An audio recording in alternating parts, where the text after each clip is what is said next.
Сәлеметсіздер ма? Құрметті оқушылар, қыздар қауымы, бүгін сіздерді 8 наурыз халықаралық әйелдер күні мерекесімен шын жүректен құттықтаймыз. Олай болса сабағымызды бастаймыз. Сабағымыздың бүгінгі тақырыбы разрядтан 2 рет аттап өту арқылы жазбаша көбейту және бөлу алгоритмі бекіту. Біз осы уақытқа дейін оқушылар Александр Сергеевич Пушкиннің ертегілерін оқып өстік. Осы ұлы орыс ақынын есте қалдыру мақсатында Қазақстанның көптеген қалаларында ескерткіш орнатылған. Жалпы Қазақстан аумағында 25 мыңға жуық ескерткіш бар. Ал соның ішінде біз Александр Сергеевич Пушкинге арналған ескерткіштің санын анықтауымыз керек. Ол үшін бірінші тапсырмадағы өрнекті дұрыс орындаймыз. Сонда балалар жауабы 311 шығады. Пушкинге арналған балалар біздің елімізде 311 ескерткіш орнатылған екен. Жақсы, екінші тапсырма өзіндік жұмысты орындаймыз. Амалдардың орындалу тәртібін анықтап, есепті шығарамыз. Біріншісінде балалар көбейту амалы орындалады. 285 пен 3-тің көбейтіндісі 855-ке тең. Азайту 408 жазып аламыз. Қосу енді бөлу амалын орындаймыз. 254 пен 2-нің бөлінісі 127-ге тең. Сонда балалар біріншісінде балалар бізде жауабы 574 шығады. Екіншісінде көбейту амалын орындаймыз. Тағы да көбейту амалы, сосын тағы көбейту амалы. Бұл жерде балалар 3 көбейту амалы кездескен. Содан соң ретімен азайту және қосу амалдарын орындаймыз. Мәні 405 шығады. Келесі күрделі теңдеуге қараймыз.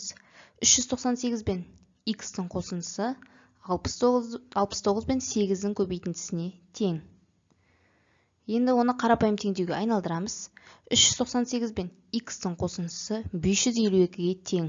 Бұл жерде балалар 552 дегеніміз 69 пен 8-дің көбейтіндісі. Белгісіз сан бұл жерде балалар 154. Орнына қойып тексереміз.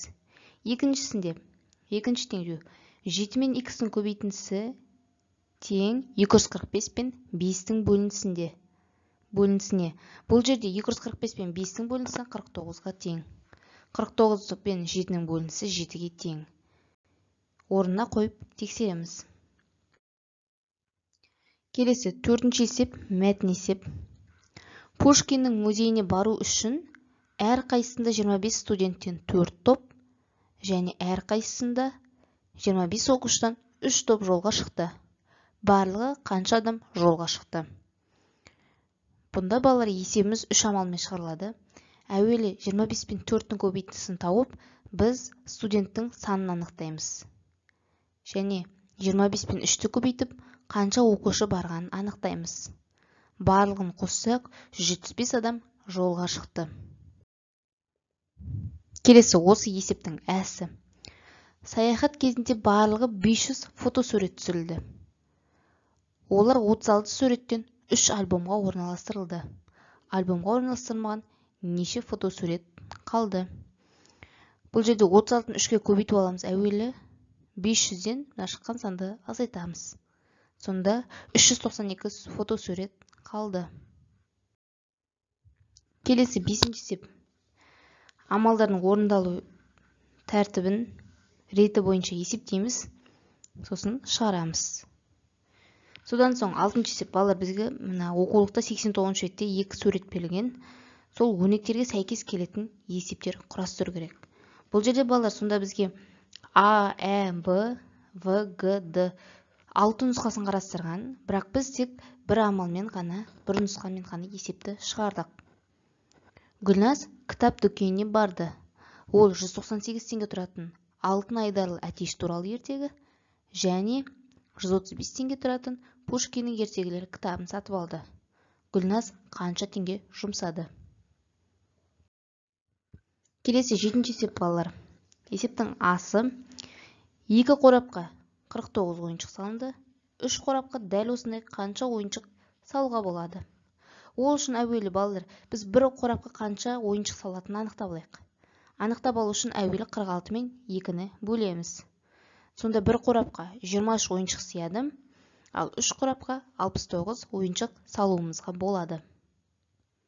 Келесі осы есептің әсі. 2 жіпке 245 моншақ өткізілді. Қорапта әлі 166 моншақ бар. Қорапта барлығы қанша моншақ болған? Ол үшін балалар біз әуелі 245 пен 2-ні көбейтіп аламыз, және соған әлі 166 моншақ бар. Біз соны қосамыз.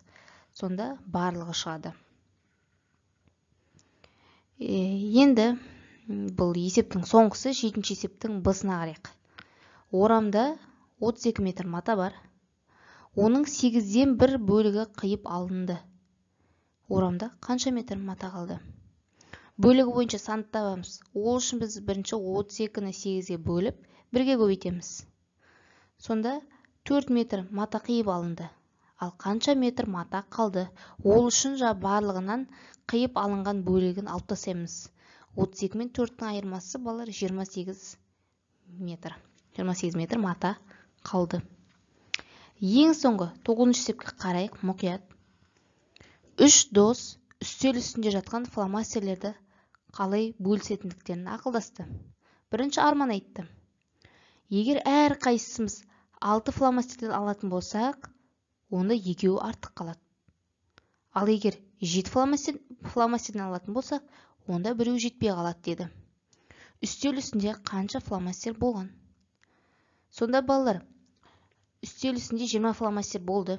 Олай дейтін себебіміз, бұл жерде адам саны 3, яғни 3 дос.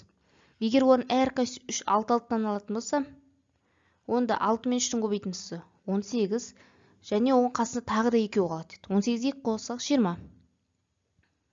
Ал егер біз 6 емес, егер 7-ден алатын болсақ, онда 1-і жетпей қалады. Себебі 7 мен 3-тің көбейтіндісі балалар 21-ге тең.